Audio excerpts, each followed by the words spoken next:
"Babe, I found out that idiot mother of yours got promoted to manager. Well, you should know that I just left the bank, and they approved me for a loan of $200,000. Let that old woman pay for everything. And do not even argue with me, or I will kick you out on the street without blinking." Those were the exact words that came out of Victoria's mouth when I arrived home from work that Friday. I was still wearing my company uniform, still feeling the exhaustion of 12 straight hours in my swollen legs, and I still had in my purse the letter that would change everything. But she did not know that. No one knew yet. My daughter-in-law was standing there in the middle of the living room with that arrogant smile I had learned to hate over the last 3 years, holding her phone like it was a trophy, as if she had just won something. My son Ryan was sitting on the sofa, his head down, not daring to look me in the eyes. Again, it was always like this. Always him in the middle. Always him choosing silence. Always him allowing this woman to trample on me as if I were garbage. $200,000. The figure resonated in my head like a hammer. $200,000 that she had borrowed without consulting, without thinking, without caring about anything other than her whims and her excessive ambition, and now she demanded that I pay. Me, a 67-year-old woman who had worked her whole life just to survive, who had raised a son alone, who had sacrificed every dream, every desire, every moment of rest, so that he could have what I never had. But before I tell you how I reached that horrible moment, that instant when my own daughter-in-law demanded money I did not have with a coldness that froze the soul, I need to take you back in time. I need you to understand who I am, Eleanor, and why those words not only hurt me but broke me into pieces. My story began 67 years ago, in a neighborhood forgotten by everyone, where the streets had no asphalt and promises never arrived. I was born in a small house with walls that let in the cold in winter and the unbearable heat in summer. My father left when I was barely 3 years old. One day he was there, and the next day, only the echo of his footsteps walking away forever remained. He never came back. He never sent money. He never asked about me. He simply disappeared as if we had never existed. My mother, Margaret, was left alone with me. She was 25 years old and had no preparation to face the world. But my mother was strong, stronger than any storm, more resilient than any stone. She started working, washing other people's clothes. She would get up at 4 in the morning and would not stop until 10 at night. Her hands were always red, cracked, sometimes bleeding from the soap and the cold water. I watched her from my corner, playing with dolls made of old rags, and I did not understand why my mom was always so tired, why she never smiled like the other mothers I saw on the street. I grew up helping her. At 7 years old, I already knew how to hang clothes. At 9, I washed dishes in the houses where she worked. At 11, I ironed shirts better than many adults. I had no childhood. I had no real toys. I had no birthdays with cake or parties. But I had something that many do not have. I had my mother teaching me every day that dignity cannot be bought, that honest work is worth more than 1,000 empty promises, that getting up after every fall is the only thing that really matters. I remember one night in particular. I was 12 years old. We had eaten only bread with tea because there was nothing else. My mother hugged me in that narrow bed we shared and told me something I will never forget. "Eleanor, my daughter, listen to me well. Poverty is not a shame. The shame is stealing, lying, or hurting others to get out of it. Always walk with your head held high. Always work hard.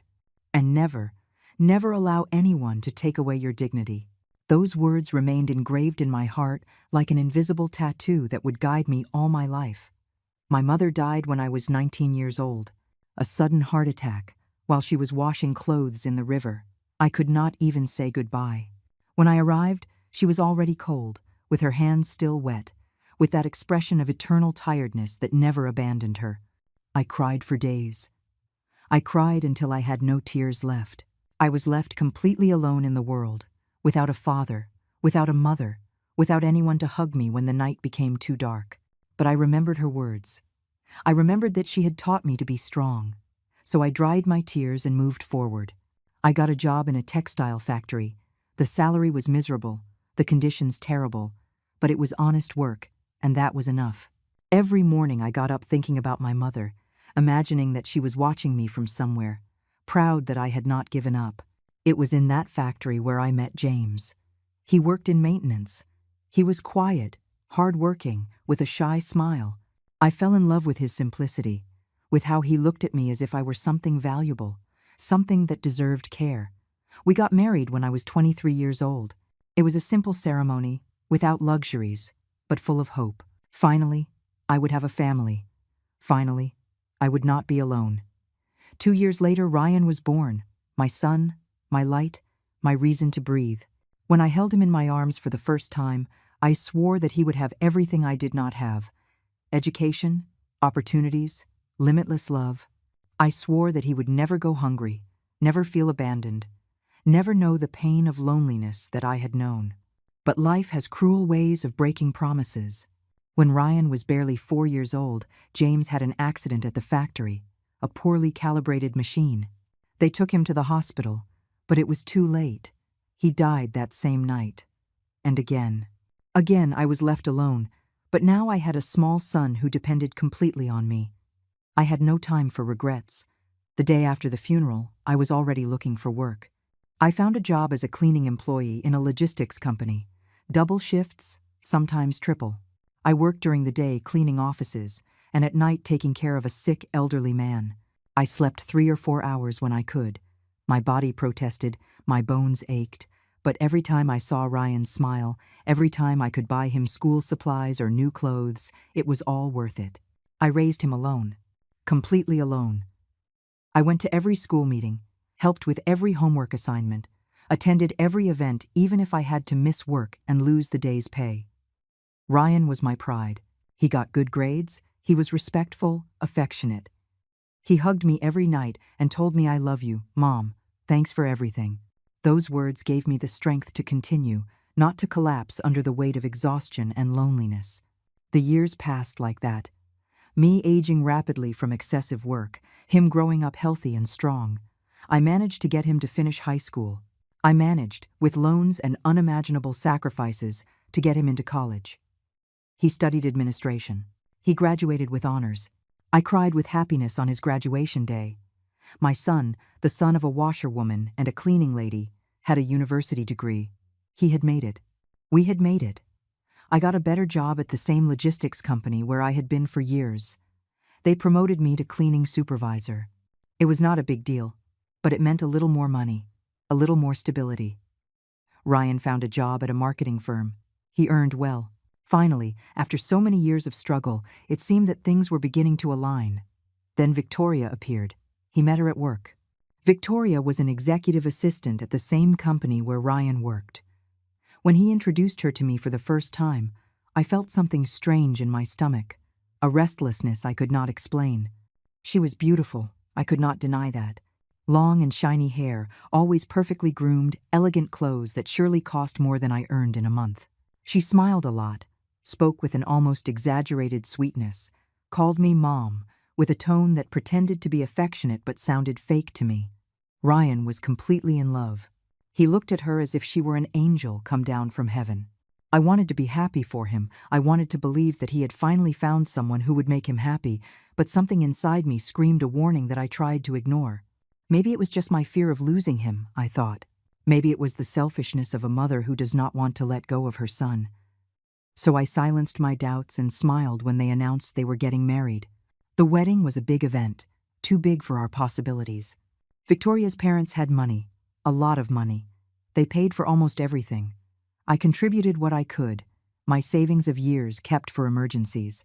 I wanted my son to have a worthy wedding, even if that meant being left without that safety cushion that had cost me so much to build. During the ceremony, Victoria was radiant in her ivory dress full of lace and diamonds. Ryan could not stop looking at her.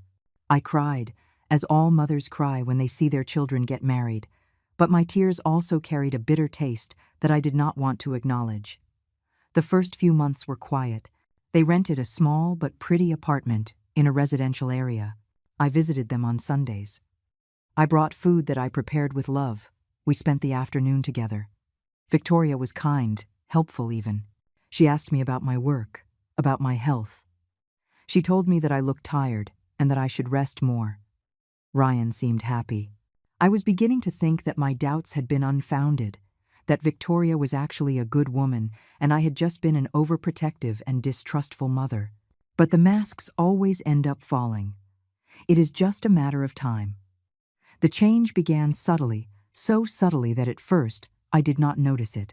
Victoria started making casual comments about my clothes. "Oh, Mom, you are still wearing that sweater. It is already so old." Or about my way of speaking. "Mom, it is better to say restroom instead of bathroom. It sounds more polite." Small criticisms wrapped in smiles, small humiliations disguised as advice. Ryan never said anything. He simply looked away, uncomfortable but silent. Then came the requests. "Mom, we need money for new furniture. Could you lend us $1,500? We will pay you back next month. I promise." I agreed. He was my son, my only family. Of course I would help them. The next month came and went. No one mentioned the money. When I finally gathered the courage to ask Ryan, he got nervous. "Mom, things are a little tight right now. We will pay you soon." 6 months passed. I never saw that money. Then Victoria asked for more. This time $3,000. For a specialization course that she supposedly needed for her job. I hesitated.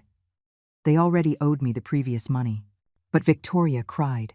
She said it was her only opportunity to grow professionally, that I did not understand how important it was to her. Ryan looked at me with those pleading eyes I had known since he was a child. "Mom, please. It is important to us." I took the money from my last savings. That money never returned either. Sundays began to change. Victoria made excuses so that I would not go. "Mom, today we are busy cleaning." "Mom, we are going out with Victoria's parents." "Mom, Ryan is tired and needs to rest."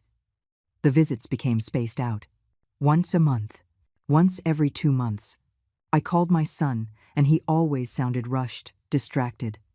"Mom, I will call you later. I am busy now." That later never arrived. One day, Ryan called me with news that surprised me. "Mom, we are going to buy a house. Victoria found a perfect one, with 3 bedrooms, a yard, in a good neighborhood. We need you to be our co-signer at the bank. It is just a formality. You would not have to pay anything." I felt flattered. My son needed me. He trusted me. I signed all the papers they put in front of me without reading too much. The bank approved the credit. They moved into the house 2 months later. A year passed. I was still in my small rental apartment, the same one where I had lived with Ryan when he was a child. My landlady told me she was selling the building. I needed to look for another place. I told Ryan over the phone. There was a long silence. Then his voice, doubtful. "Mom, come live with us. We have space." Victoria agrees. My heart jumped with joy. I would live with my son again. I would not be alone. I accepted without thinking twice. It was the worst mistake of my life. The first few days were strange. Victoria showed me my room. It was the smallest in the house, without a closet, with a window that faced the neighbor's wall. But it was a roof over my head, and I was with my family. I did not complain. I settled in with my few belongings, my old clothes, my memories stored in boxes. Victoria established rules from the beginning. "Mom, we have schedules here. The kitchen is used only until 8 at night. Do not make noise after 9. Do not invite guests without letting us know. Do not touch anything in the living room. Those pieces of furniture are very expensive." I nodded to everything. It was their house, after all. Well, technically it was hers and Ryan's house, although I was the co-signer and my name was on the bank documents. Soon the rules multiplied. I could not watch television in the living room if Victoria was there. I could not use the washing machine on weekends because that was when she washed her clothes. I could not cook certain foods because the smell bothered her. I had to clean my room every day and keep the door closed so my mess would not be seen, although I had always been tidy all my life. Ryan said nothing. When I tried to talk to him alone, he evaded the conversation. "Mom, Victoria just wants the house to be organized. It is not a big deal, but it was a big deal." I felt like an intruder in the house where I was supposedly welcome. I walked on tiptoes, spoke in a low voice, tried to make myself invisible so as not to bother anyone. Then Victoria quit her job. One day, she simply announced that she was tired of work stress and that she would take some time to focus on herself. Ryan worked long hours to maintain the house, pay the bills, cover the expenses that were increasingly higher. Victoria stayed at home watching television, surfing the internet, buying unnecessary things online that then arrived in boxes and more boxes. She started asking me for money directly. "Mom, I need $200 for the beauty salon. Mom, lend me $300 for some shopping. Mom, give me $500 to fix the garden." I continued working 12 hours a day. My entire salary went to giving money to Victoria. When I had nothing more to give, she got angry. "How is it possible that you do not have money? You work all the time. What do you spend your salary on? You are selfish." The humiliations became daily. She criticized my clothes in front of guests. "Look how my mother-in-law dresses. She looks like she is from another era." She criticized my food. "Oh, Mom, this is too salty. You never learn to cook well." She criticized my way of speaking, walking, existing. And Ryan, my son, the boy I had raised with so much love and sacrifice, remained silent. Sometimes I saw guilt in his eyes, but never courage in his words. One night I heard Victoria talking on the phone with someone. I was in my room, but the walls were thin. "Yes, Mom, the old woman lives here. It is super uncomfortable. But what am I going to do? She is Ryan's mother. At least she pays some expenses and helps us with money. When she is no longer useful, I will find a way to get her out." Those words went through me like knives. I sat on my bed and cried in silence, covering my mouth so they would not hear me.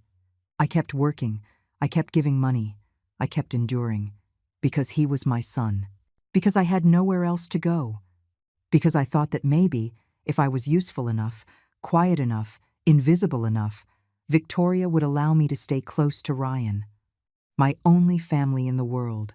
And then something happened that changed everything.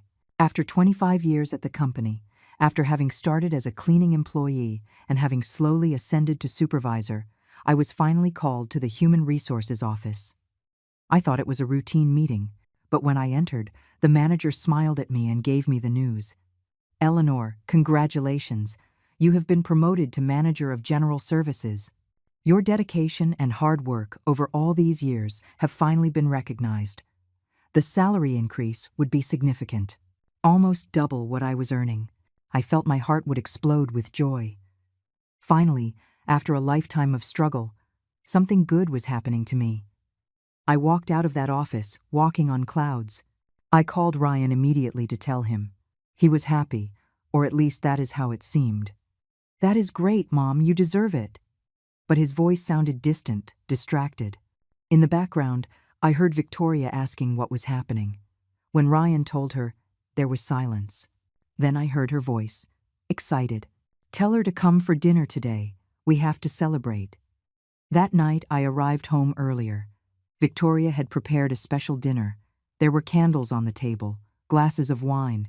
She was smiling, kinder than she had been in months. We toasted, we talked. She asked me questions about my new position, about exactly how much I would earn, about what benefits I would have. I, naive, answered everything with honesty. I thought that finally Victoria would respect me. I thought things would improve between us. How wrong I was. The next day, Victoria was not at home when I left for work. Ryan had already left earlier. I left calmly, still with that feeling of happiness for my promotion. At the company, they received me with applause. My coworkers hugged me, congratulated me.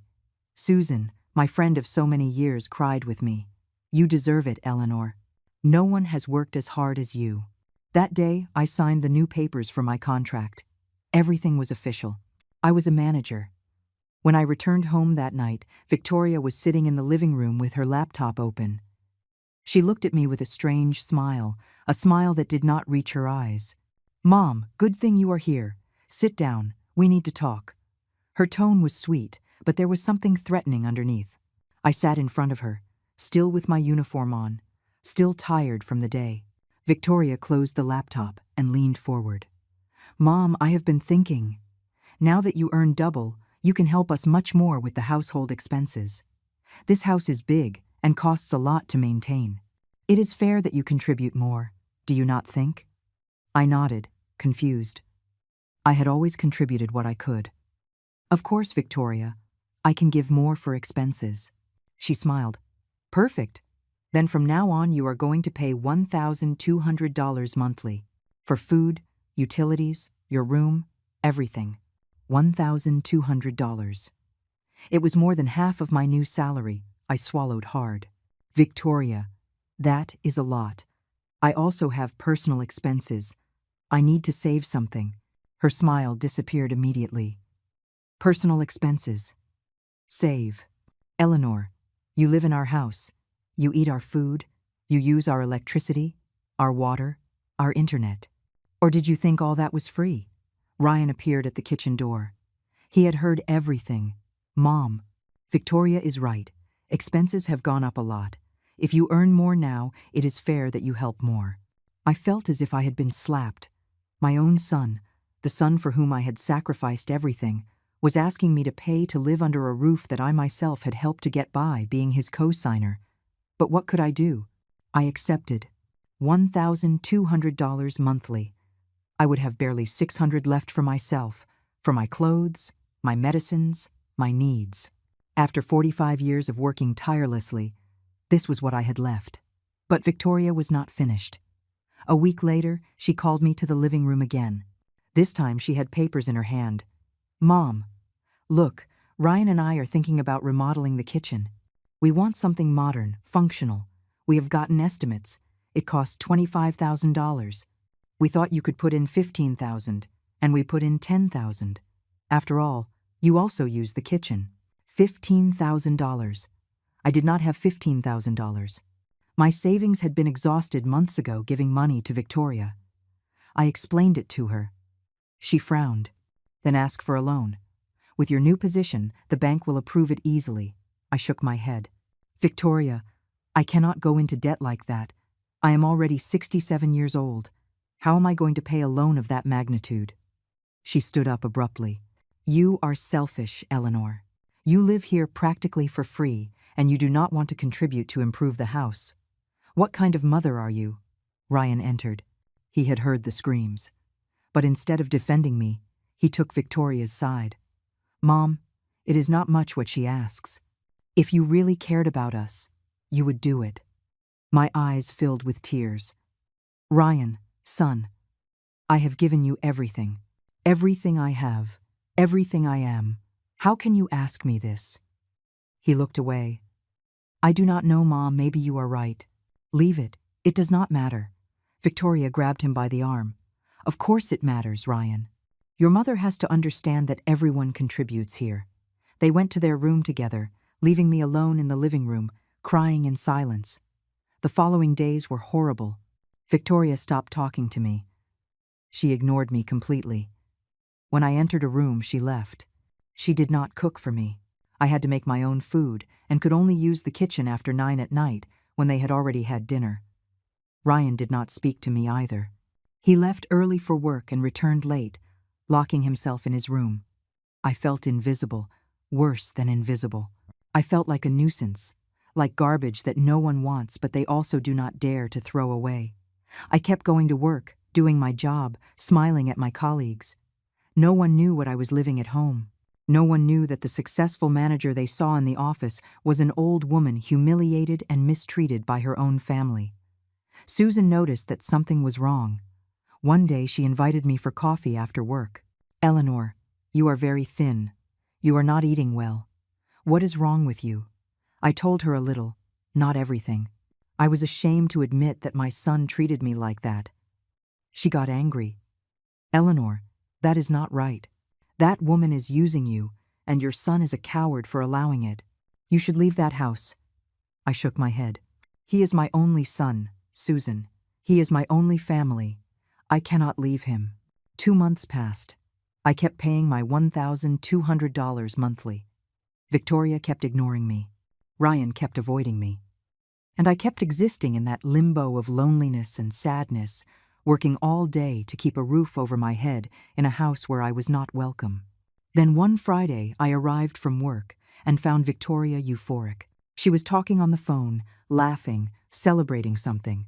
When she saw me, she hung up quickly. She had that look again, that look of malicious satisfaction that made me feel uncomfortable. "Eleanor, sit down. I have something to tell you." Ryan was on the sofa, with that expression of guilt that I already knew so well. Victoria stood in front of me with her arms crossed. "It turns out that today I went to the bank. I asked for a loan.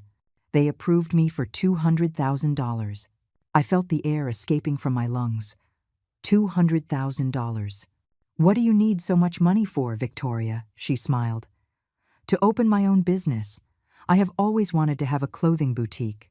Now is my chance." The bank gave me excellent payment terms.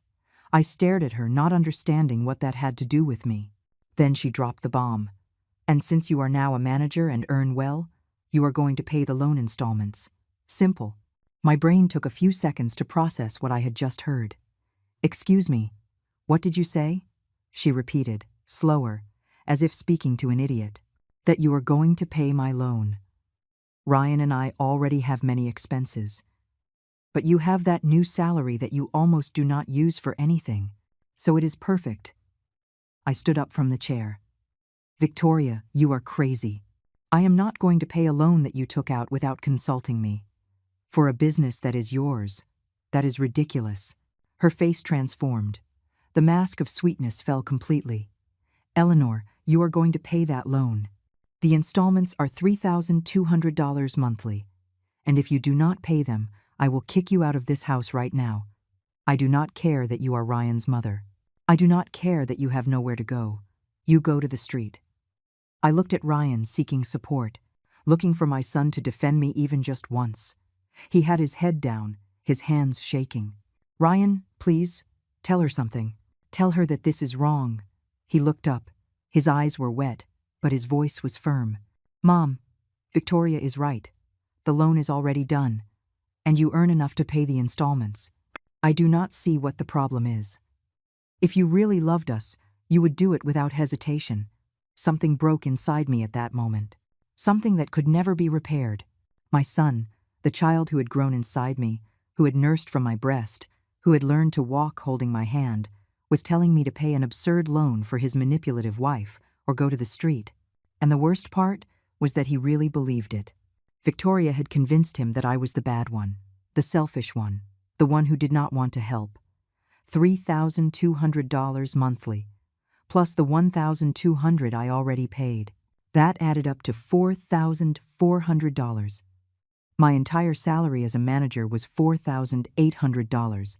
I would have $400 a month left for everything else. Medicines, transportation, any emergency. It was impossible. It was slavery. Victoria did not wait for my answer.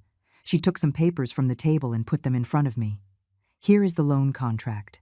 The payments start next month.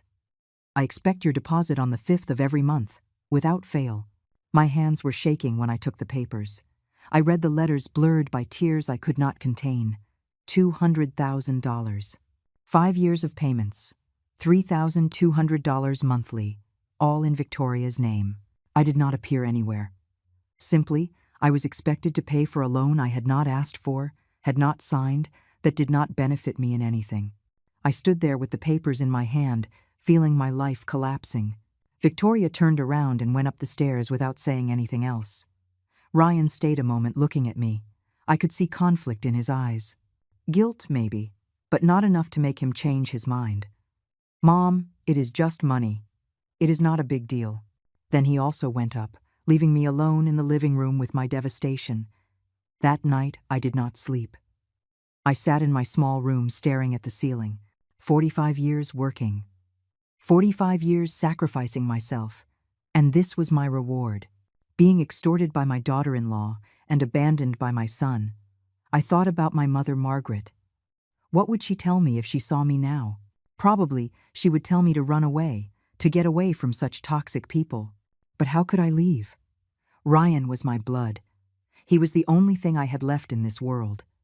The following days were mechanical.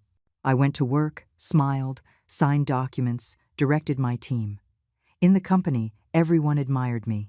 Eleanor the fighter, Eleanor the one who got ahead, Eleanor the manager. If only they knew that that same Eleanor returned every night to a house where she was less than a servant, where she was a walking wallet without a voice or vote. The 5th of the month arrived. Victoria was waiting for me in the living room with her phone in her hand. "The deposit, Eleanor. It is already 6 in the evening." I handed her the check I had prepared that morning. $3,200 from my account. She took it without saying thank you. She photographed it with her cell phone and left. Ryan did not even come down to see me. With the money I had left, I could barely survive. I stopped buying things for myself. My clothes were deteriorating. My shoes had holes in the soles, but I could not buy new ones.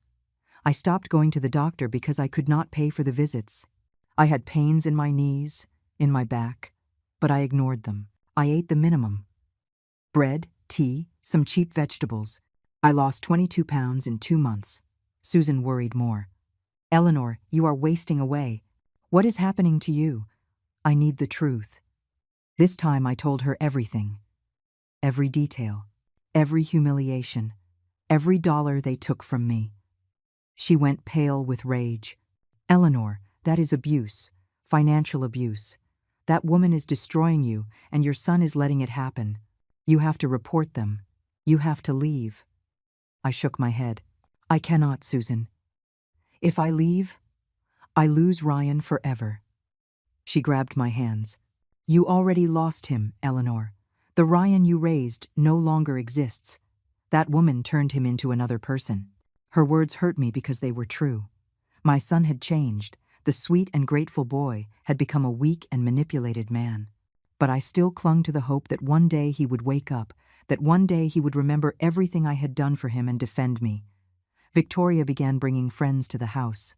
Women of her age, elegant, full of makeup and expensive perfumes. They sat in the living room laughing loudly, talking about their purchases, their trips. I passed in front of them like a ghost. Sometimes Victoria pointed at me. "She is my mother-in-law. She lives here with us." Her friends looked at me with pity or contempt. I could not distinguish. Once I heard one say in a low voice, "Poor old woman, surely she has nowhere else to go." Victoria laughed. "That is right, but at least she pays well to be here." On weekends, Victoria organized gatherings. Friends, her family, neighbors, the house filled with people. I had to stay locked in my room because Victoria said my presence ruined the atmosphere. I listened to the music, the laughter, the noise of people having fun while I was alone in that small room without decent windows, like a prisoner in my own supposed house. One day, Victoria decided that my room was too big for me alone. She needed that space for her new clothes closet. She moved me to the utility room, a tiny space next to the laundry. It had no heating. On winter nights, I shivered with cold under a thin blanket. It had no windows, only a slit at the top of the wall. I felt buried alive. Ryan saw all this happen and said nothing. He passed in front of my new room and looked away. I tried to talk to him one morning. "Ryan, son, I need us to talk." He avoided me. "Mom, I am in a hurry. We will talk later." That later never arrived. My son had become a stranger who shared my blood, but not my pain. Victoria's loan turned out to be for something more than a boutique. It was to finance her lifestyle. Designer clothes, very expensive shoes, brand-name bags, jewelry. Every week packages arrived. She opened them in front of me as if challenging me to say something. "Look, Eleanor, I bought this champagne-colored dress. It cost $1,200. Beautiful, right?" I, who paid her loan with the sweat of my brow, could not even buy myself a pair of new socks. The months passed like this, me becoming a shadow of what I had been, my spirit broken, my health deteriorating, my dignity trampled day after day. At work, I was still the efficient manager. No one imagined that the woman who directed 50 employees had no control, even over her own life. Victoria began inviting her family to stay at the house. Her mother Barbara came for whole weeks. She was just as unpleasant as her daughter. She looked at me with contempt. "You are the mother-in-law, right? Victoria tells me you are difficult to deal with." I did not respond. I had learned that anything I said would be used against me. Barbara occupied my old room when she visited. I had to sleep on the floor of the utility room because she needed the only bed there was for her suitcases. 77 years cleaning other people's houses, and now my daughter-in-law treated me worse than the help. At least, domestic employees get paid and get a day off. One night I heard Victoria talking on the phone with someone. I was in my room, but the walls were so thin that everything could be heard. Yes, she is still here. It is a nightmare, but what am I going to do? Ryan does not have the courage to kick her out. But do not worry, I have a plan. In a few more months, the old woman will not endure and will leave on her own, or I will kick her out without Ryan being able to say anything. Anyway, she is no longer as useful as before. She is getting old and sick. I just hope to get a little more money out of her before she leaves. Every word was a dagger, but the worst was what she said next. And the best of all is that she is paying the loan completely. I have not put in a single dollar. I have $200,000 that I can spend however I want, and she is the idiot who is paying for everything. It is the best business I have done in my life. She laughed. A cruel laugh. Soulless. I froze in my bed. I had suspected that the loan money was not all going to the business, but hearing her confession so shameless destroyed me. I was paying for her life of luxury. I was financing her happiness while mine crumbled. And she knew it. She enjoyed it. I thought about confronting her.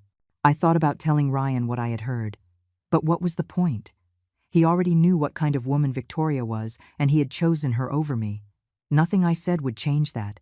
That night, I cried myself to sleep. I cried for my wasted life. I cried for my lost son.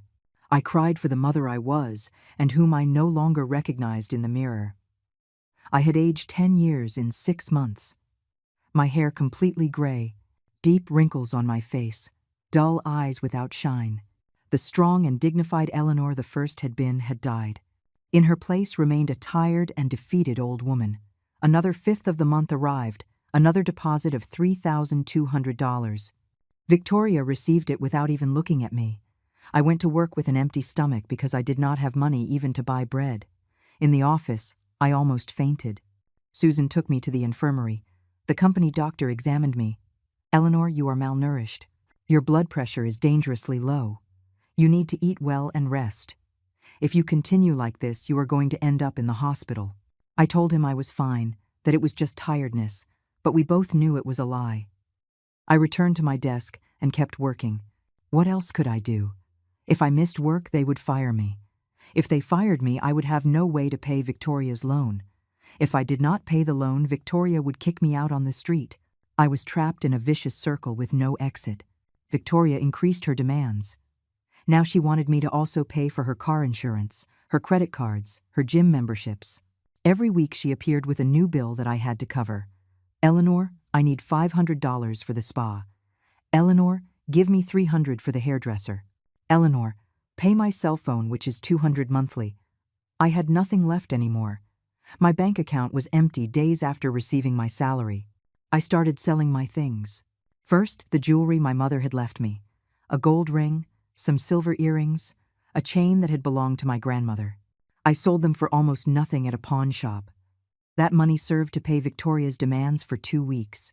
Then I sold my good clothes, the little I had, a coat I had bought years ago, some leather shoes, 2 dresses I kept for special occasions that never arrived.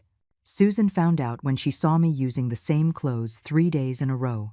Eleanor, for the love of God, enough already. This cannot continue like this. You are going to die in that house.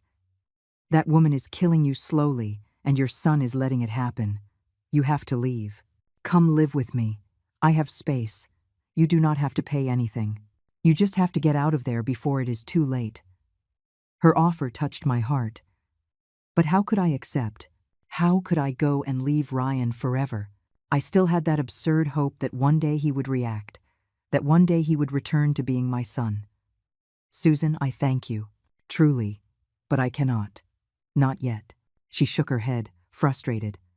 Then when you are dead, when that witch has taken every last drop of blood from you, I do not understand it. Why do you cling to someone who does not value you? I had no answer. Or maybe I did have it, but I did not want to admit it. I clung because it was the only thing I had left. Because without Ryan, I was nothing.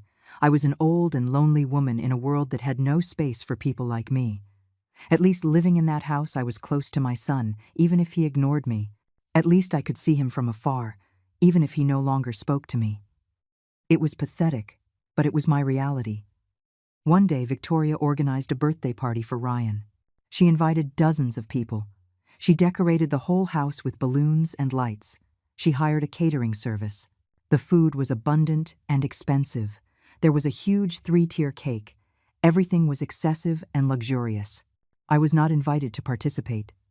Victoria made it clear to me that I should stay in my room during the entire celebration. From my confinement, I heard the music, the laughter, the toasts.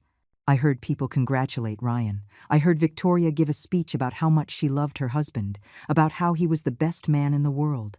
I heard applause, and I was there, meters away, the mother who had birthed and raised him, locked up like an animal because my presence was shameful to them. When everyone left and the house was silent, I came out of my room to go to the bathroom. Ryan was in the kitchen putting away some things. We met face to face. "Happy birthday, son," I told him with a trembling smile. He looked at me with discomfort. "Thanks, Mom." There was a heavy silence. I wanted to hug him. I wanted to tell him how much I loved him. I wanted to remind him of all the birthdays we had spent together when he was a child, when we were poor but happy. But I did not dare. The distance between us was now an abyss impossible to cross. Victoria appeared at the door. "Ryan, come, stop wasting time." He left without saying anything else. I remained standing in that kitchen full of leftovers from a party to which I had not been invited. I took a piece of cake that had remained and took it to my room. It was my dinner that night. Cold cake and hot tears. The months followed their cruel course. My health worsened. I started having trouble breathing. My chest hurt constantly. I coughed a lot, especially at night, but I could not go to the doctor because I had no money. The medicines I needed for my blood pressure had run out weeks ago, and I could not buy more. I knew I was gambling with my life, but what choice did I have? At work, I started making mistakes. I forgot meetings, confused dates, lost documents. My coworkers noticed the change. Management called me for an evaluation. "Eleanor, we are worried about your performance. You have been an exemplary employee for decades, but in recent months we have noticed inconsistencies. Is everything okay? Do you need help with something?" I assured them I was fine, that it was just temporary stress. I promised to improve, but I did not improve. How could I do it when I arrived home at 9 at night after working 12 hours and had not eaten anything all day? How could I concentrate when I slept in a room without heating and woke up shivering with cold every hour? How could I be efficient when my mind was consumed by the constant worry of how I would pay the next installment of Victoria's loan? Victoria noticed my deterioration and, instead of worrying, got worse. "Eleanor, you are becoming useless. Look at how you look. You look homeless. You are pitiful. And I still have to put up with you in my house." Her words were poison, but I no longer had the strength to defend myself. I just nodded and went to my room to cry in silence. One day at work, I fainted. I was simply walking down the hallway and everything went black. I woke up on the floor surrounded by scared coworkers. They took me to the hospital by ambulance. The doctors ran tests. The diagnosis was clear: severe malnutrition, acute anemia, critically high blood pressure. They told me I had been on the verge of having a stroke. They asked me how I had reached that state. Why wasn't I eating? Why wasn't I taking my medicines? I could not tell them the truth. I could not admit that I was being exploited by my own family. I told them I had been very busy at work and had neglected my health. They gave me medicines. They made me sign papers promising that I would take better care of myself. They discharged me with strict instructions to rest and eat well, as if that were possible. Susan picked me up from the hospital. Victoria and Ryan did not even know I had been there. No one had notified them because I had asked them not to do it. Susan took me to her house. She prepared hot soup for me. She forced me to eat even though I was not hungry. "Eleanor, this is the end. If you go back to that house, you are going to die. And I am not saying it to scare you. I mean it literally. The doctors said your body is at the limit. One more episode and you won't live to tell it." I spent the night at Susan's house. I slept in a comfortable bed for the first time in months. I ate 3 times a day. I felt almost human again. But the next day I had to return. Victoria called me asking where I was. She needed me to go pay a bill that had arrived. If I did not return immediately, she would kick me out and change the locks. Susan begged me not to go. I beg you, Eleanor. Stay here. Forget those people. They do not deserve you. But I couldn't. Not yet. I returned to that house that was my prison. Victoria was waiting for me with the bill in her hand, $800 from her credit card. I need you to pay it today. I gave her everything I had left in my wallet. $400. It is all I have, Victoria. It is not enough. She looked at me with contempt. Then get the rest. I do not care how. Sell something. Borrow. But I need it today. That night I called an old coworker who owed me a favor. I borrowed $400 from him. I promised to pay him back soon, even though I knew I wouldn't be able to. He agreed without asking questions. The next day, I gave the full money to Victoria. She took it without saying thank you and went shopping. I sat in my small room and looked at my hands. Hands that had worked for 70 years. Hands that had washed, cleaned, cooked, cared. Hands that now trembled with weakness and cold. I thought about my mother. I thought about everything she had sacrificed for me. I thought about how I had done the same for Ryan. And I thought about how all that love, all that sacrifice, had ended in this, in being a slave in my own supposed family. Something inside me began to change. It was small still, barely a whisper, but it was there. A voice that said enough. A voice that said, I deserved more than this. A voice that sounded a lot like my mother Margaret telling me never to allow anyone to take away my dignity. That voice would become stronger. Soon came the moment that would change everything. It was a Tuesday morning. I was called to the Human Resources office. I thought it was another performance evaluation. I entered with my heart racing, fearing they would fire me for my recent mistakes. The manager was sitting behind his desk with a serious expression. Eleanor, sit down, please. We need to talk. I sat down, feeling my legs shaking. He sighed deeply before speaking. Eleanor, I do not know how to tell you this. The company is going through a major restructuring. We have had to make very difficult decisions. Due to budget cuts, your position as manager has been eliminated. I am so sorry. You are fired effective immediately. The world stopped. The words reached my ears, but my brain took time to process them. Fired, after 25 years. After having worked until destroying my health. After having given every drop of sweat to that company. Fired. But the manager continued speaking. We will give you a severance package of 3-month salary. It is the best we can do given the circumstances. We truly regret that it ended like this. 3 months of salary. $14,400. It sounded good until I did the mental calculations. Victoria expected $3,200 in 3 days, plus $1,200 for the rent she charged me. That was $4,400 monthly. My severance would cover barely 3.5 months of her demands. And after that, at my 67 years, sick, without recent references because my performance had declined. Who would hire me? I walked out of that office like a zombie.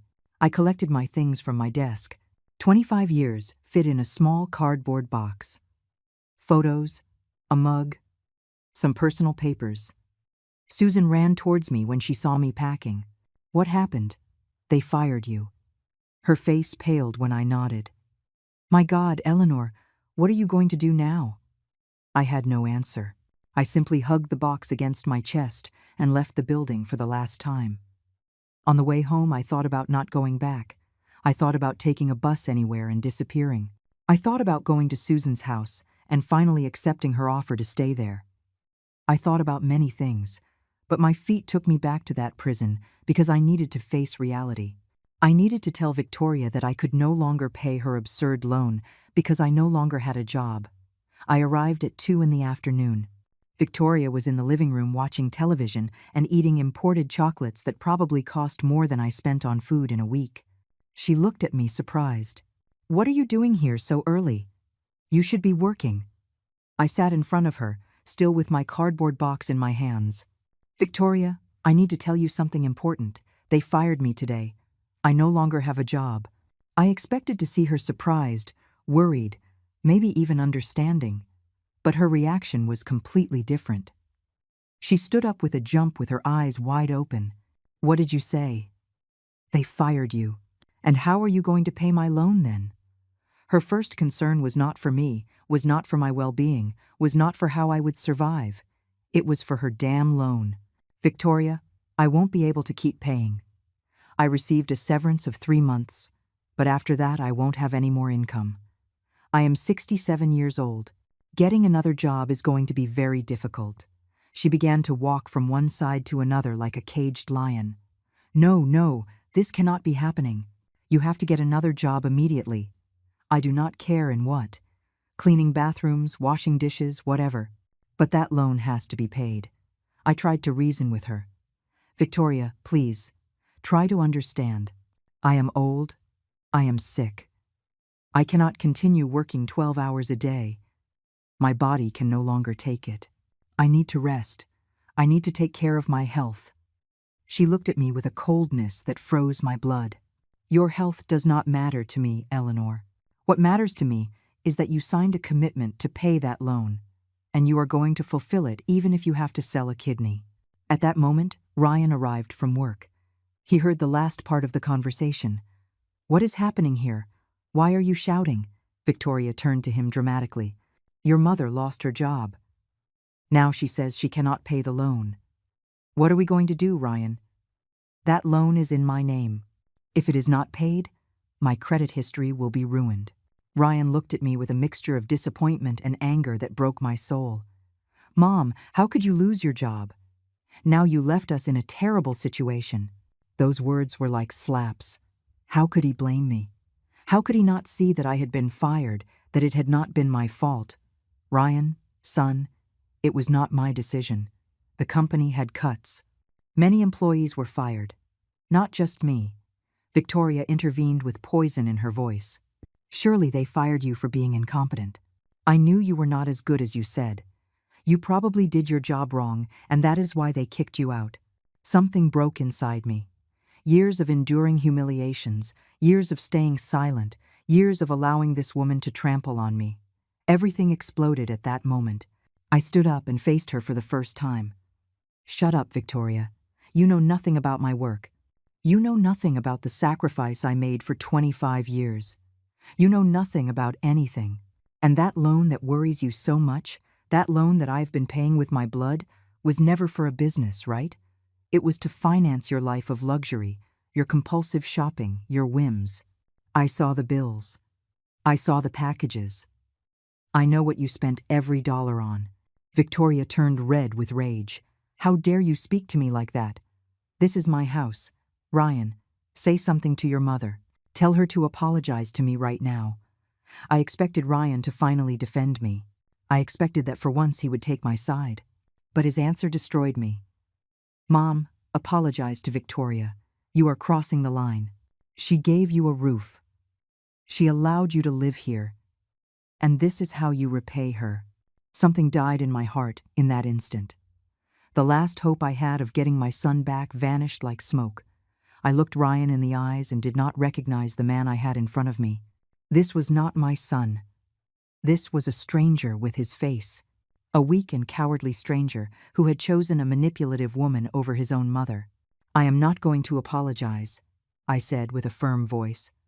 "I did nothing wrong. I only told the truth. And you know what, Victoria? You know what, Ryan? I am tired. I am so tired of all this. Of being treated like garbage. Of working myself to death to pay for your luxuries. Of living in a room without windows as if I were an animal. Of being invisible in this house. I am tired of everything." Victoria smiled with malice. "Ah, yes. You are tired. Well, I have news for you, Eleanor. If you are not going to pay the loan, then you have no reason to continue living here. I give you until tomorrow to leave, pack your things and disappear. I do not want to see you anymore." Ryan, surprisingly, nodded. "Mom, I think it is for the best. Maybe you need your own space. You can look for a small apartment with your severance. A small apartment with $14,000 that had to last me until I found work, if I found it. An apartment in this city cost at least $800 a month. plus utilities, food, medicines, transportation. It wouldn't reach even for 6 months, and then I would end up on the street. But I looked at my son and my daughter-in-law and knew there was nothing more to discuss. It is fine, I said with a calm that surprised myself. I will leave tomorrow, but before I go, I want you to know something. That job I lost, that manager position that excited you so much because it meant more money for you, actually was never a real promotion. I moved up the ladder without a raise worth anything. I had my hands on an envelope I had kept in my purse. I took out a letter. This is the letter I received the day I was promoted. The one I never showed you completely. I read out loud. Dear Eleanor, we are pleased to inform you that you have been promoted to Manager of General Services. Your new salary will be $4,800 monthly. Victoria interrupted me. Yes, we already know how much you earned. That is why we asked you to pay the loan. I raised my hand. Let me finish. But due to recent irregularities in the department, this promotion is subject to quarterly evaluation. Failure to meet expected standards, the position may be revoked. I put the letter away and looked at them. The promotion was always temporary. And you know why I really lost the job. Because I was so exhausted from working to support you that I started making mistakes. Because I was not eating well. Because I was not sleeping well. Because I was sick and could not go to the doctor because every dollar I earned went straight to Victoria's pockets. You destroyed me. And now you kick me out as if I were the guilty one. Victoria crossed her arms. That is your excuse. You are always the victim, Eleanor. You always have an excuse for everything. You never take responsibility for your failures. I looked at her and felt pity for her, pity and disgust. You are right, Victoria. I am responsible for a failure. The failure of having raised a son so weak that he allows his wife to abuse his mother. The failure of having trusted you. The failure of not having left months ago when I still had health and dignity. I went to my room and closed the door. My hands were shaking as I took out my old suitcase from the corner. I started packing. I did not have much. Worn clothes, some photos, my mother's papers, memories of when Ryan was a child. Everything fit in that small suitcase and a plastic bag. 70 years of life summarized in so little. I sat on the edge of the bed and let the tears finally come out. I cried for everything. For my mother who had worked herself to death to give me a better life. For my husband James who had died so young leaving me alone. For the years of sacrifice that had ended in this betrayal. For my son who had stopped being my son. For the Eleanor I once was and who was now broken into pieces. I cried until I had no more tears left, until only dry sobs remained that hurt in my chest. I heard voices outside my door, Victoria and Ryan arguing. I could not distinguish the words, but the tone was clear. She was furious. He was trying to calm her down. Then there was silence. Footsteps walking away. A door closing.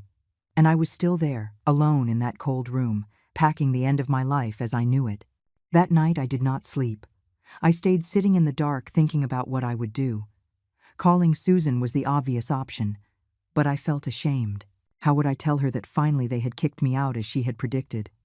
How would I admit that I had wasted years of my life clinging to a son who did not love me? I could look for a cheap rental room in some dangerous neighborhood. I could try to find work, even if no one wanted to hire a 67-year-old woman sick and without current references. I could simply give up and let myself die. That last option sounded tempting amidst the darkness. What was the point of keep fighting? Why live when I had no one? When my body was destroyed?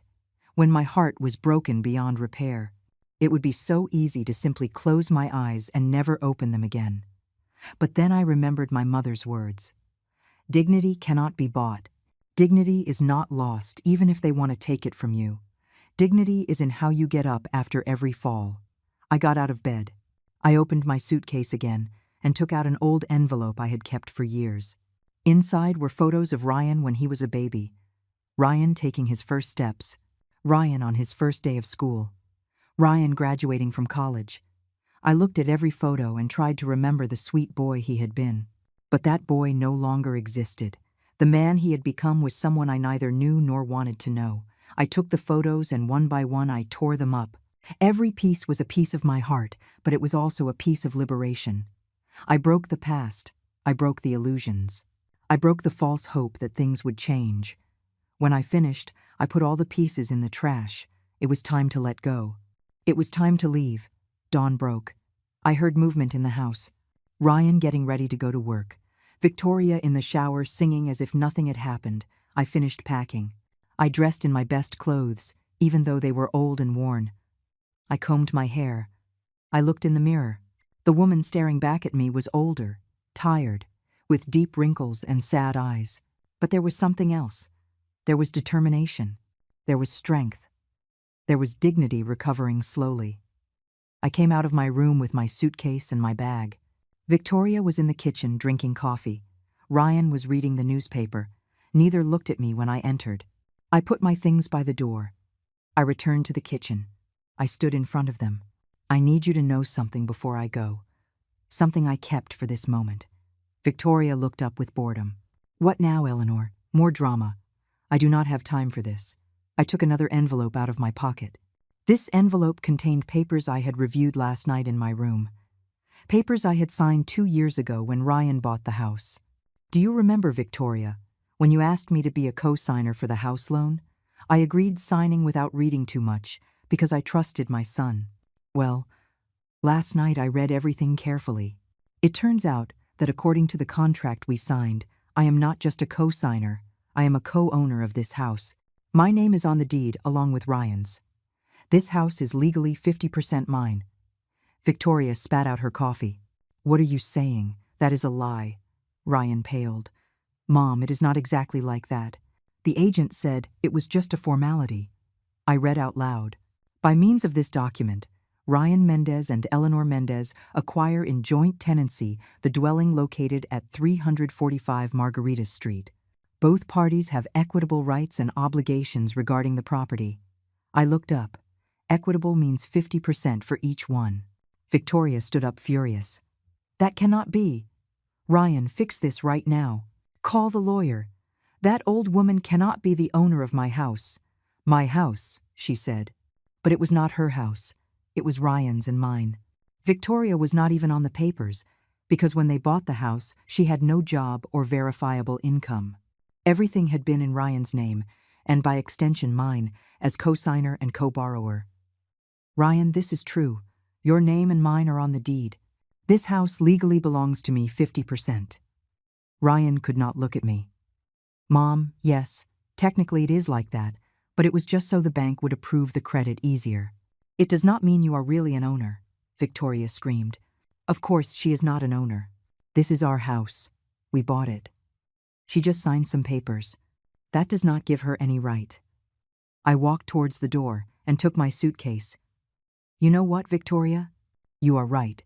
You bought this house with your effort. I was just the idiot who signed. The idiot who paid your loan for months. The idiot who let herself be humiliated and exploited. But, you know what else? That idiot no longer exists. I am leaving this house today, not because you kick me out, but because I decide to leave. But before I leave, I want you to know something. That $200,000 loan that matters so much to you, that loan is in your name only. If you do not pay it, the bank will come for you. Not for me. Not for Ryan. For you.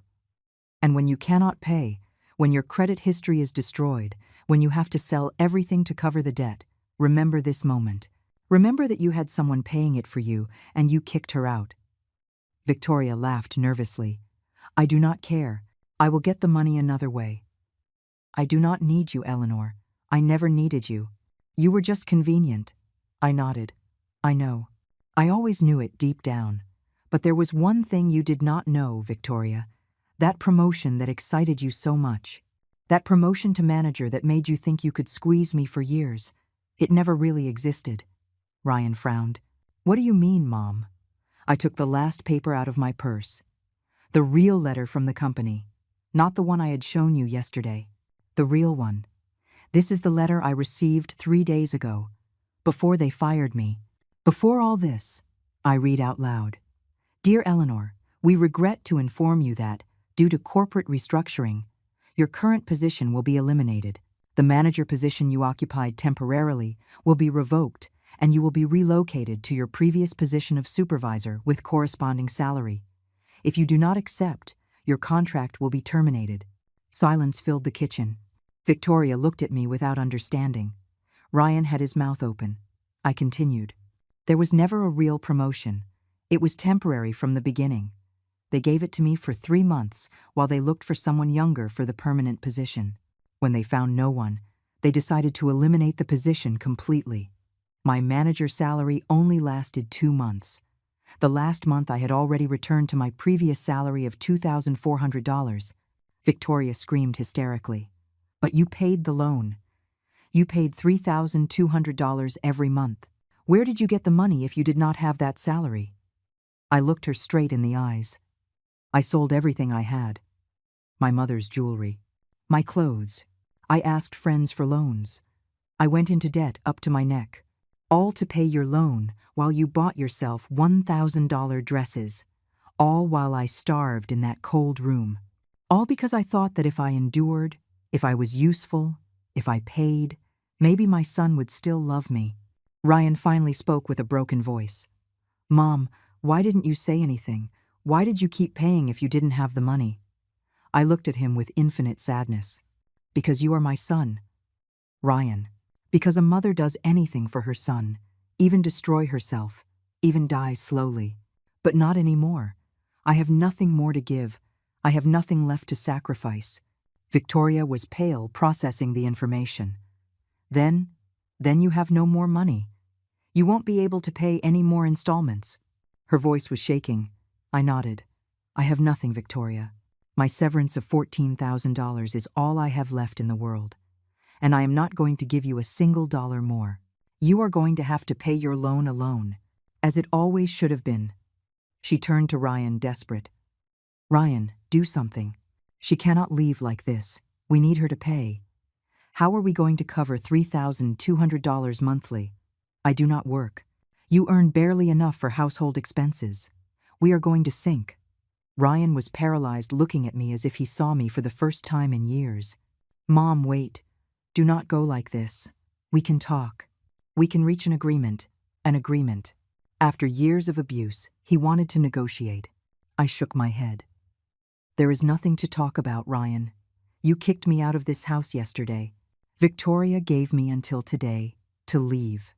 And that is exactly what I am going to do. Leave. And never return." I walked towards the door. Victoria ran and stood in front of me, blocking the exit. "No, you cannot leave. You are still a co-owner of this house. You have obligations. You cannot simply abandon us." I looked at her with disbelief. Now they did want me here. Now that I had no money to give them, but I did have legal rights to the property. How convenient. "Move, Victoria." "I am leaving." She did not move. "If you leave, I am going to sue you. I am going to make you pay for abandoning your responsibilities as a co-owner. You are going to have to keep paying half the mortgage of this house, even if you do not live here." I took another paper out of my purse. It was incredible how many important papers I had found last night reviewing my old documents. This is the mortgage contract.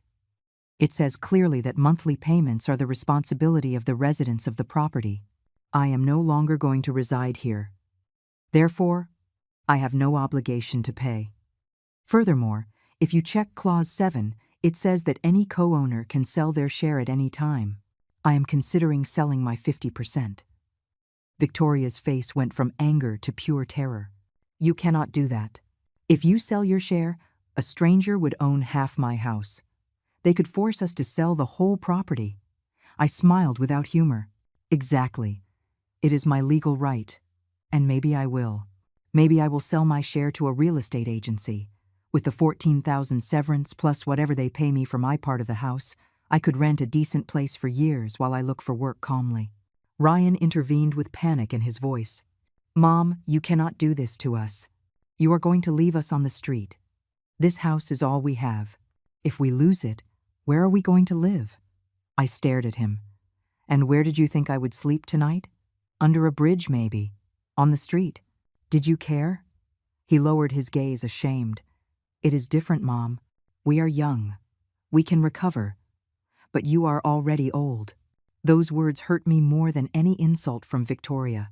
My own son saying that my life was worth less because I was old, that my suffering mattered less because they were young. You are right, Ryan. I am old. I am 67 years old. I have worked all my life. I have broken my back raising you. I have sacrificed myself until there was nothing left of me. And now I am old, tired, and sick. But you know what? That old woman you despise so much owns 50% of this house, and that old woman is going to do whatever she wants with her share. Victoria started crying. They were fake tears. Manipulative. Eleanor, please, forgive me. I got carried away. I did not mean to be so hard on you. We can start over. Stay. We won't charge you rent. We won't ask for money. Just stay and do not sell your part of the house. I watched her cry without feeling anything. Neither compassion nor satisfaction. Just emptiness. Your tears mean nothing, Victoria. I have seen this show before. You cry when you need something. When you get what you want, you go back to being the same as always. Ryan approached me. Mom, I know I made mistakes. I know I should have defended you. But you are my mother. You cannot leave like this. Give me another chance. I am going to change. I am going to be a better son. I promise. I looked him in the eyes looking for sincerity. I only saw fear. Fear of losing the house. Fear of the consequences of his actions. But I did not see love. I did not see real regret. I only saw the panic of a man who finally understood he had gone too far. Ryan, how many chances did I give you? How many times did I ask you to listen to me? How many times did I beg you to defend me from Victoria, even just once? You ignored me every time. You chose comfortable silence over the love I gave you all my life. And now you want another chance, now that it suits you. Now that you have something to lose. My voice broke. I have nothing left to give you, son. You emptied me completely. I took my suitcase and my bag. This time Victoria did not try to stop me. Ryan neither. They stood there watching me leave. I opened the door. The morning sun hit my face. It had been so long since I left that house without feeling weight on my chest. I breathed deep. The air tasted of freedom, even if it was painful and uncertain freedom. Before closing the door, I turned one last time. I saw them there. Victoria with her perfect face, full of fake tears. Ryan with his defeated posture and guilty expression. Two people who had taken everything from me and had given nothing in return.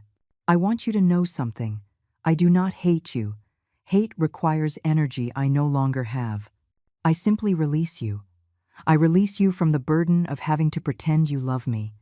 And I release myself from the illusion that one day you will. I closed the door softly. There was no dramatic slam. There were no final screams. Just silence. I walked down the street with my suitcase rolling behind me. I did not know where I was going. I had no plan. But I was out. I was free. For the first time in 3 years, I was breathing without feeling someone choking me. I took out my phone and called Susan. She answered on the second ring. Eleanor, what happened? Are you okay? My voice came out calm despite everything. Susan, I left. I got out of that house. I need to stay with you for a few days while I decide what to do. Can I? She screamed with joy. Of course you can. My God, you finally did it. Tell me where you are. I am coming for you right now. I gave her the address of a nearby coffee shop. I walked there and sat outside to wait. I ordered a coffee I could not really afford, but I needed something hot in my hands. People passed by me. Families, couples, lonely people. Everyone with their own stories, their own pains, their own battles. I was one more. An old woman with a worn suitcase waiting for a friend. Nothing special. Nothing dramatic. Just another survival story. Susan arrived 20 minutes later. She ran towards me and hugged me tight. She cried on my shoulder. I thought you would never do it. I thought you would die in that house. I did not cry. I had no tears left. I just hugged her back, grateful that someone in the world still cared about me. She took my suitcase and led me to her car. Let's go home. You are going to eat well. You are going to sleep in a decent bed. And tomorrow, we are going to plan your next step. On the way, I looked out the window. The familiar streets passed by. Life continued as always. The world had not stopped for my personal drama.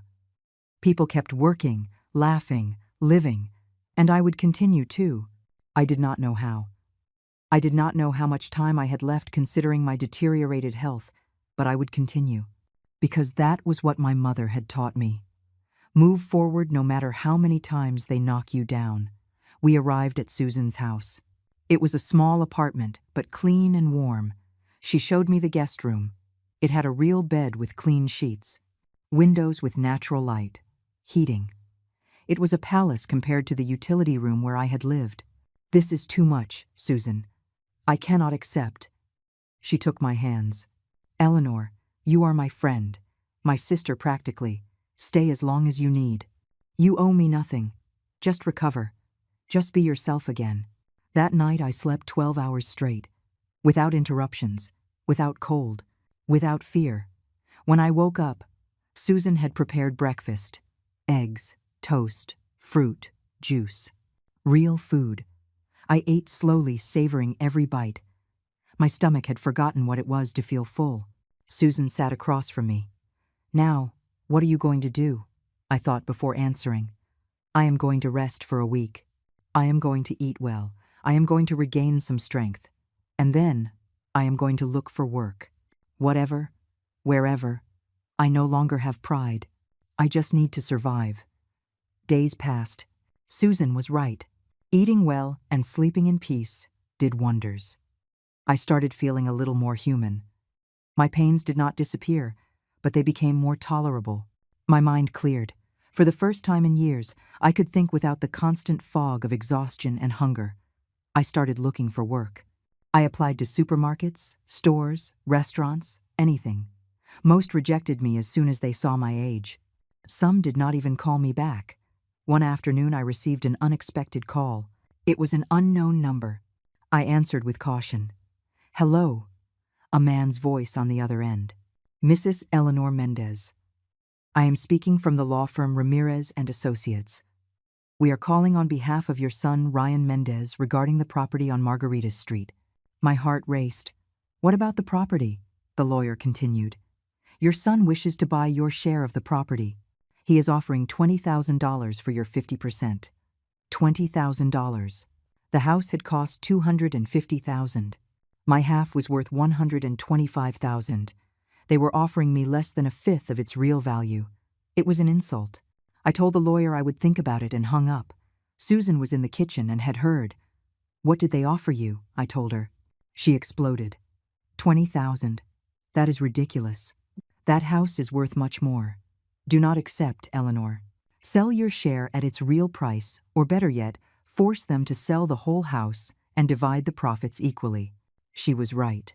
But the idea of fighting legally exhausted me. I had no energy for long trials. I had no money for good lawyers.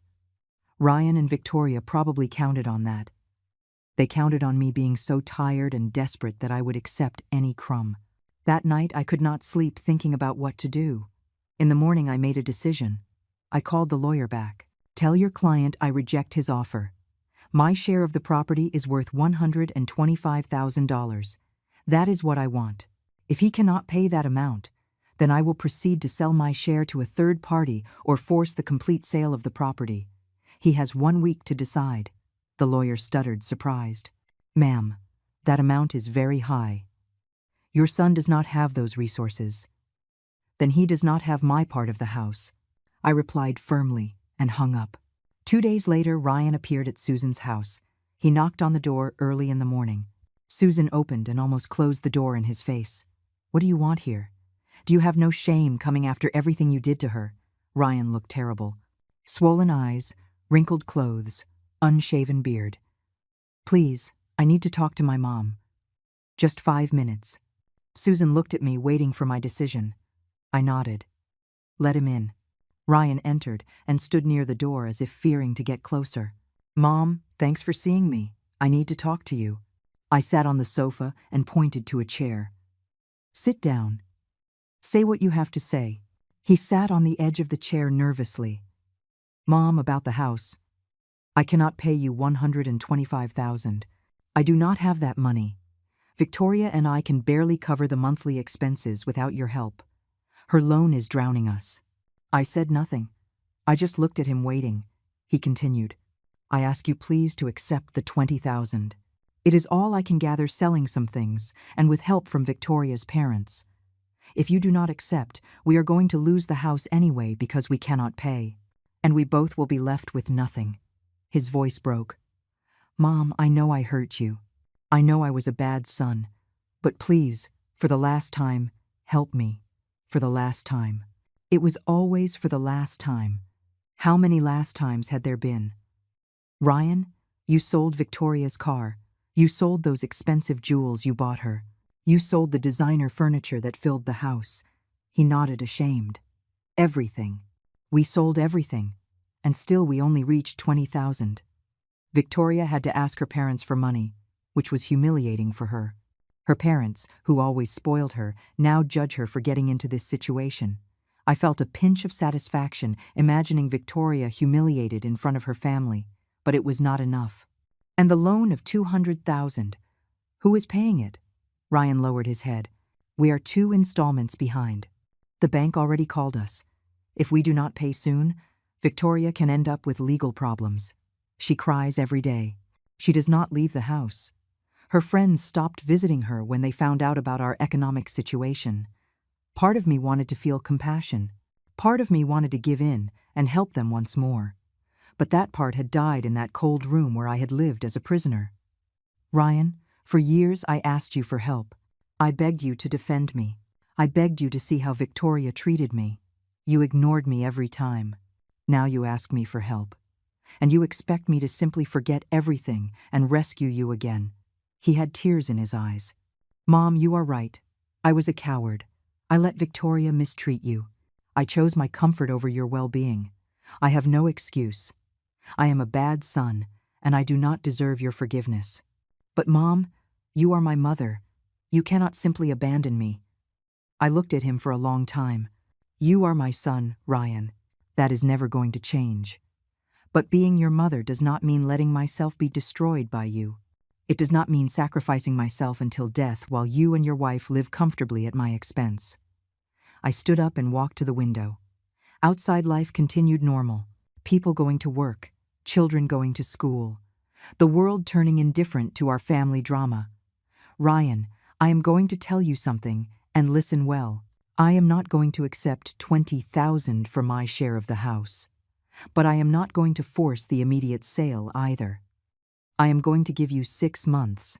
6 months for you to get the full money, $125,000. He stood up desperate. "Mom, it is impossible. How am I going to get that amount in 6 months? I raised my hand. "Let me finish.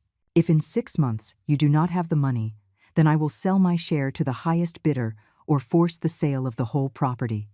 I will use my half of the money to start over far from here, far from you, far from Victoria, far from all this pain."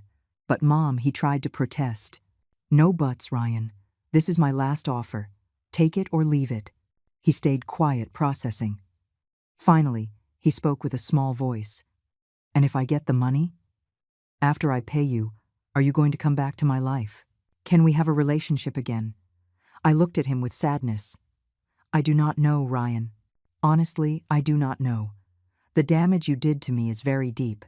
Maybe with time I can forgive you. Maybe I never can. Only time will tell." He nodded, defeated. "I understand. I am going to try to get the money, Mom. I am going to work in whatever. I am going to look for loans. I am going to do everything possible."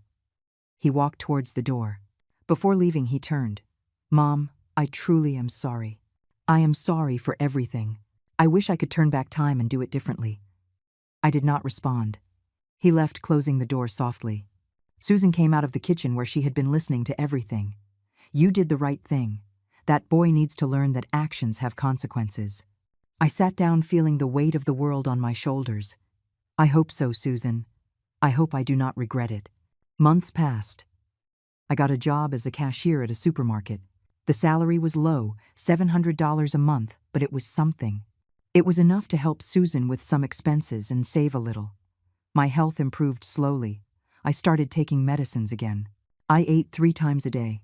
I slept well. My body started to heal, although my heart was still broken. Ryan did not contact me during those 6 months.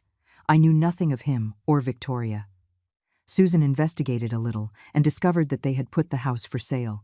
Apparently, that was their plan to get the money. Sell the house, pay me, and look for something smaller for themselves. Victoria had to get a job at a clothing store. Her life of luxury had ended. Exactly 6 months later, I received a call from the lawyer. "Mrs. Mendez, your son has obtained the money. He is ready to transfer the $125,000 in exchange for signing the documents, ceding your share of the property. You can come to our offices tomorrow at 10. I accepted. The next day, I went to the lawyer's office. Ryan was there with Victoria. She looked unrecognizable. No makeup, simple clothes, unkempt hair. She looked at me with pure hate, but said nothing. Ryan looked exhausted, but determined. The lawyer put the papers in front of me. I signed every page. The transfer was made electronically.